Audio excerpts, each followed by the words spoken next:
Estoy aquí con mi amigo mexicano, pero estoy en Madrid, con Sergio Contreras. Sergio, nos conocemos en época pandémica, pero ¿quién eres? Yo soy, Sergio Contreras es una persona que ha tenido grandes oportunidades en la vida. Actualmente, soy el presidente de Pirelli México y estoy como vicepresidente ejecutivo de una de las asociaciones empresariales más importantes en México, que se dedica precisamente a todo lo que tiene que ver con comercio exterior, inversión y tecnología. Ya aparte de otras cosas que hago, soy consejero independiente de bancos, de empresas, en fin, mi vida profesional es muy vasta, varia, pero hay cosas que me representan una mayor importancia en cuanto a lo que quisiera que la gente percibiera de mí. Ujú. Y Sergio, vives en México, pero viajas por el mundo cuando la pandemia nos lo permite. Sí, yo soy mexicano, internacional. He tenido la oportunidad de estar muchos años trabajando básicamente promoviendo a mi país, ya tanto en la parte profesional como en la parte, digamos, de responsabilidad con la sociedad, con la asociación en la que yo estoy actualmente integrado. ¿De qué manera ha impactado esta pandemia que ha bloqueado el mundo, que nos ha paralizado y que nos ha impactado a todos, parece por igual, pero en realidad no nos ha impactado por igual? ¿En qué manera? Pues mira, eh, la, cuando hablamos de la pandemia, al final de cuentas ahora, hoy estamos viendo que todo se enmarca en una gran fragilidad que desafortunadamente no la habíamos vivido, no la habíamos conocido, no la habíamos entendido, ni siquiera sabíamos que existía. Y esta fragilidad pues, nos lleva a ver situaciones como la parte de salud, evidentemente, la primera parte.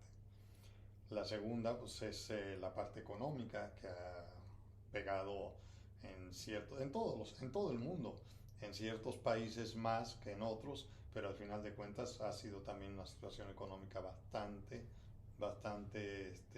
dañada.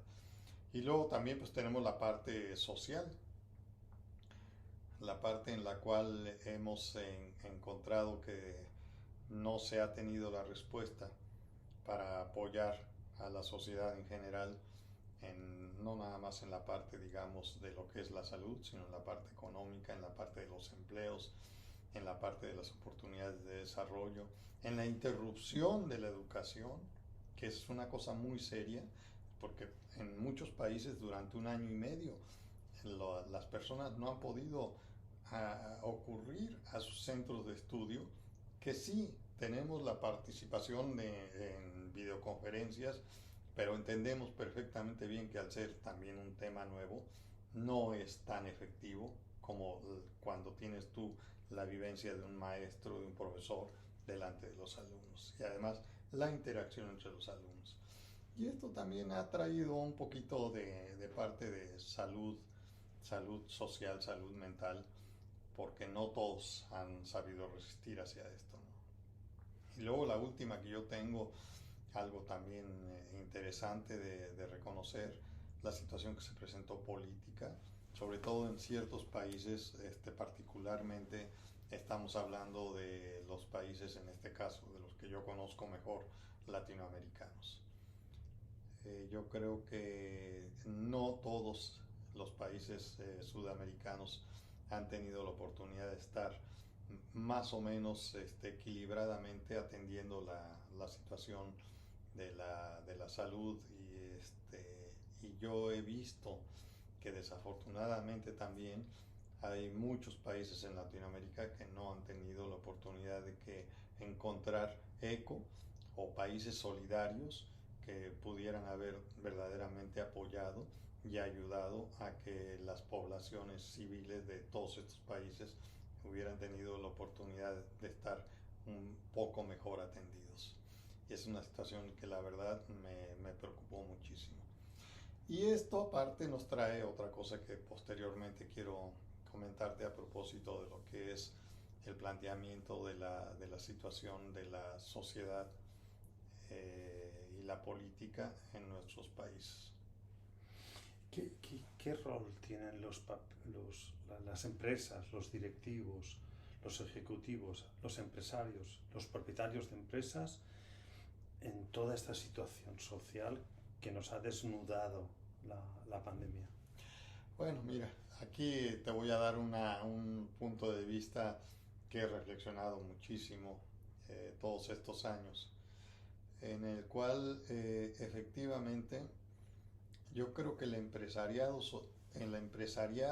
en general le ha faltado mucho tener una mayor responsabilidad social. Nosotros hablamos mucho cuando estamos hablando de términos de administración de las empresas, de la organización de las empresas, de los consejos de las mismas.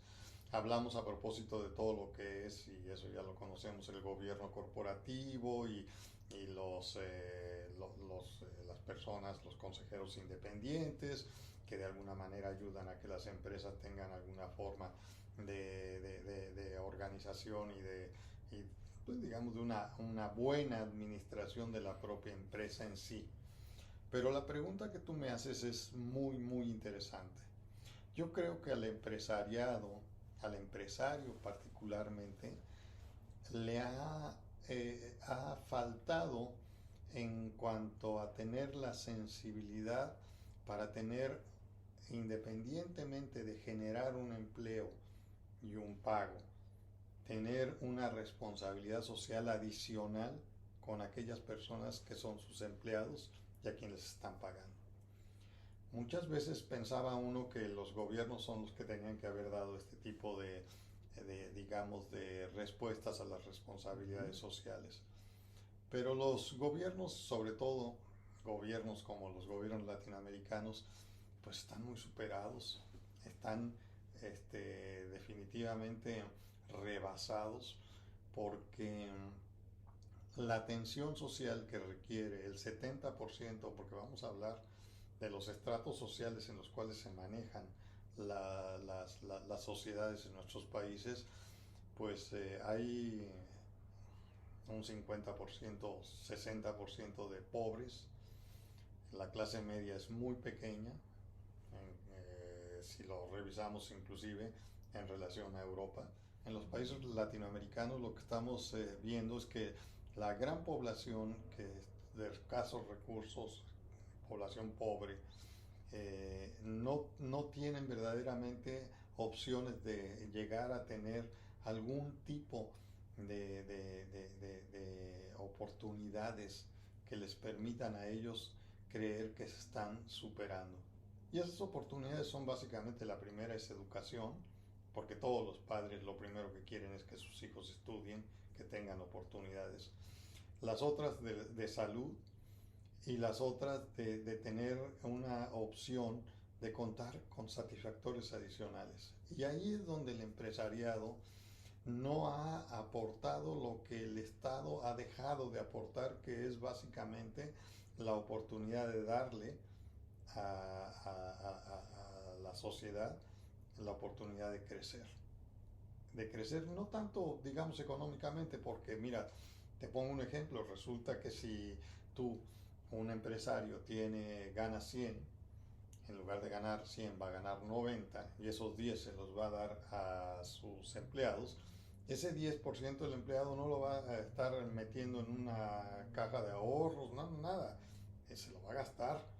Y al gastarlo, ¿qué es lo que sucede? Genera economía. Y generando economía genera riqueza. Y generando riqueza genera oportunidades y mayores oportunidades. Entonces es un círculo que eso evidentemente grandes economistas lo han estudiado.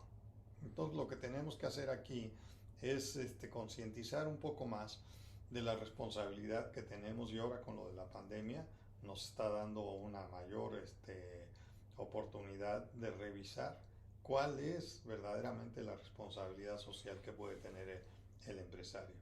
Los estados la política no da más.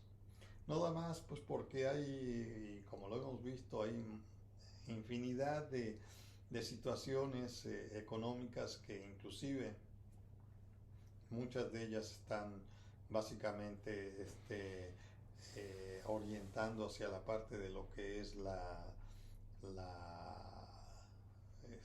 pues, la gran enfermedad que tenemos perdón, que me refiero en América Latina. Yo soy mexicano y por eso hablo tanto de México, pero en Latinoamérica, a propósito de la corrupción. Muchas veces también el capital con la política se hacen contubernios y pues por eso mismo muchas veces dejan al sector social desatendido. Aquí el empresario hoy por hoy, después de esta pandemia, tiene que comenzar a pensar mucho más, con una mayor profundidad y más responsabilidad, efectivamente, en participar más socialmente, en tener una presencia mucho mayor en la oportunidad que les dé a la sociedad primero con los primeros que trabajan con ellos y después generar también pues algún tipo digamos de ejemplo que los demás puedan seguir, y entonces ahí podamos nosotros tener digamos un cauce y una oportunidad de ir desarrollando nuestra sociedad desde otro punto de vista, y que quizás la pandemia nos ha venido a hacer reflexionar a propósito de esto. Y yo quisiera concluir ya con una reflexión o con una visión. No te digo que optimista, porque a mí los optimistas me dan un cierto respeto, porque igual se inventan mundos que no van a existir jamás, pero sí siendo positivo. Siendo positivo, ¿qué crees que hemos aprendido en este periodo pandémico, ya no en LATAM, sino incluso en general, que pudiéramos aplicar hacia el futuro? O sea, ¿cómo te imaginas un futuro inmediato, 3, 5, 10 años, con la mochila de lo que hemos aprendido aquí? Mira, si lo aprendimos bien, yo creo que va a haber paradigmas que definitivamente se han quedado atrás, y tenemos que encontrar una nueva forma de evolucionar y de integrarnos como sociedad. Tenemos que encontrar verdaderamente que tenemos que generar una responsabilidad mayor sobre la sociedad, un compromiso mayor sobre la sociedad. Esta fragilidad que nos trajo la pandemia, pues nos tiene que dar a conocer que si nosotros mismos no somos capaces de generarnos un propio bienestar en todos sentidos, no hay forma. ¿A dónde puedes llegar? ¿A dónde puedes llegar después de esto? Algo más grave de lo que sucedió. Yo no quisiera, creo que no lo consentiría, y estaríamos verdaderamente faltando gravemente a lo que se necesita y lo que hoy por hoy nos hace reflexionar a propósito de lo que debe ser el futuro de nuestra sociedad. Un mayor compromiso, una mayor responsabilidad social, un mayor compromiso de los gobiernos, de los partidos políticos. Ahí los partidos políticos es una situación bastante compleja a propósito de la participación que tienen en la vida pública, en el sector público, en los gobiernos, los cuales yo creo que se deberían de achicar los representantes de la sociedad como partidos para poder tener un poco mayor de peso en relación a lo que se está solicitando por parte de la sociedad. ¿Y a qué me refiero? Hay una democracia abierta, amplia, que ha permitido que crezcan muchos partidos para poderles dar a cada uno una oportunidad de razón de ser. Y en el momento que se presentan a unas elecciones, esos partidos lo único que hacen es disminuir y hacer que el voto se diluya entre 10, 12 partidos y no haya una verdadera representatividad para cuando estás hablando de una verdadera democracia. Yo no pongo como el mejor ejemplo Estados Unidos, pero al final de cuentas allí existen dos partidos mayoritarios, que es el republicano y el demócrata, y ahí hay también algunos pequeños partidos, pero que realmente son tan mínimos que no vienen a representar un mayor interés, y deberíamos de ir hacia eso, a evolucionar también en cuanto a que una democracia no permita tampoco que se diluya la oportunidad de tener una representatividad real, que haya más cohesión entre los propios partidos y que haya dos, tres partidos que nos permitan a nosotros tener un gobierno más representativo, más democrático y más real en cuanto a sus compromisos que pueda tener ante la sociedad. No sé si con eso te respondo. Es tu respuesta y es clara, influenciadora, inspiradora, así que yo te agradezco muchísimo, Sergio, tu sinceridad, tu tiempo y para mí es un verdadero lujo que por fin nos hayamos conocido en persona, porque llevábamos un año más o menos. No, más de un año. Más de un año platicando. Casi 2 años. Casi 2 años platicando en virtual. Sí. Así que muchísimas gracias, Sergio Contreras, que disfrutes muchísimo tu estancia en Madrid, en España, porque me consta que después de Madrid vas a visitar otras partes. Y por favor, satisface a Lola visitando Barcelona y sobre todo Valencia, que es la ciudad que no conoce y desea conocer. Muchísimas gracias, Al amigo. contrario, Fran, te agradezco muchísimo. Ha sido una gran oportunidad de poder platicar contigo. Tú sabes que admiro muchísimo lo que estás haciendo, tu trabajo, tu responsabilidad y tu manera de comunicar a propósito de las necesidades que tiene la sociedad en varios ámbitos. En por lo pronto, que tocamos social, pues es una oportunidad extraordinaria que me das de poder expresarte qué es lo que siento, qué es lo que siente un latinoamericano comprometido con su sociedad. Muchas gracias. Para lo que haga falta, Latinoamérica me tiene. Un placer, Sergio. Muchísimas gracias.